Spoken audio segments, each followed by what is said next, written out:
Hey guys, आज है Monday और भी देखते हैं बिग बॉस के घर में क्या हो रहा है आज। ठीक है, सो अभी मैं बैठी हूँ छत पे।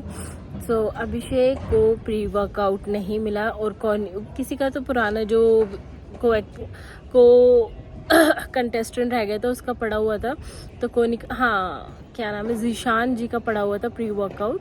तो कोनिका जी ने वो अभिषेक को यूज़ नहीं करने दिया क्योंकि वो कह रही है उसे कि उन्होंने बोला है कि वापस भेज देना। अरे वो तो बाहर है, वो तो और भी खरीद लेंगे।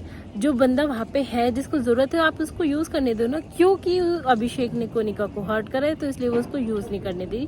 और अभिषेक को कहीं ना कहीं ये अंदाज़ा था, तो वो ये चीज़ डिस्कस करते हो किसी न किसी तो मिला है, मुझे ध्यान नहीं है वो किसके साथ डिस्कस कर रहा था। पर एक कोनिका जी की जो आदत है ना बहुत ही बेकार है, प्लेट में से खाना छीन लेना, दूसरों को खाने के लिए कुछ चीज़ ना देना। अगर आप एक मदर हो तो आप ये सब चीज़ें ना कभी भी नहीं करोगे। भाई मेरी शादी नहीं हुई, अगर मेरे से कोई खाना भी मांगेगा ना मैं तब भी दे दूंगी, चाहे मैं एक रोटी खाऊं एक टुकड़ा खाऊं। तो ये चीज़ मतलब हर इंसान में अलग अलग होती है, ये तो कॉमन सेंस होनी चाहिए। खाने पीने की चीज़ों में किसी के भी साथ ऐसे नहीं करना चाहिए, चाहे आप बिग बॉस के घर में हो या अपने घर में हो। ठीक है, कोई भूखा भी होता है ना तब भी हम उसे अपने हिस्से की रोटी दे देते हैं। तो ये कोनिका जी तो पता नहीं किस मिट्टी के बनी है। पहले तो मुझे स्टार्टिंग में लगी थी कि अच्छी है, स्ट्रॉन्ग कंटेंडर है, पर अब तो लगता है कि उसमें दिमाग ही नहीं है बिल्कुल। ठीक है, ओके। उसके बाद अभिषेक की एक्स वाइफ का टॉपिक उठता है जिसमें अशनूर मतलब कि फरहाना और तान्या उसको छेड़ती हैं। वह एक्चुअली यहाँ पे गलती ना अभिषेक की भी थी, उसको उसी टाइम रोक देना चाहिए था कि ये मजाक का टॉपिक नहीं और ये सब मेरे से रिलेटेड बातें ना करे। वहीं वहाँ पे अभिषेक तो उनके सामने ही हा करके सुन लेता है, अंदर जाके वो अशनूर को बताता है। अशनूर गुस्से में आके उसके लिए स्टैंड लेती है और बोलती है कि ये सब मत करो, उसकी पर्सनल चीज़ें हैं, जहाँ पे अभिषेक को बोलना चाहिए था। ठीक है, तो उसके बीच में फिर तान्या और उसकी थोड़ी सी बहस होगी।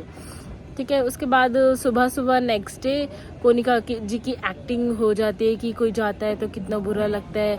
नेहल और बसीर गए तो उनकी एक्टिंग शुरू होगी कि वो बहुत अच्छे थे, ये थे, मैं उनके साथ बैठना स्टार्ट कर दिया था।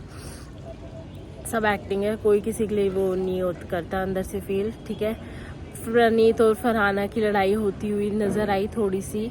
प्रणीत मुझे लगता है बहुत समझदार इंसान है, बहुत मैच्योरिटी के साथ चलता है और मतलब सही मुद्दे उठाता है और फनी भी है वो और अच्छा है। मतलब प्रणीत ओवरऑल एक अच्छा इंसान सा लग रहा है मुझे।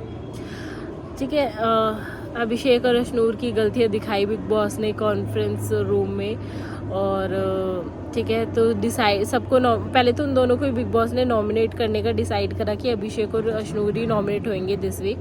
बट फिर सबके सजेशन से आए कि सिर्फ वही दोनों नहीं होने चाहिए।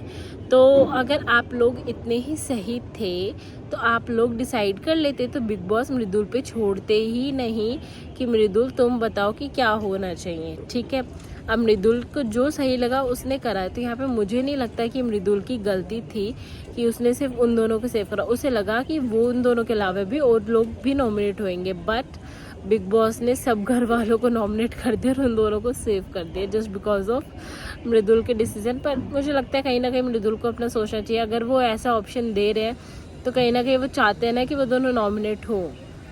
तो चलो ठीक है, उसकी मर्जी है मृदुल की।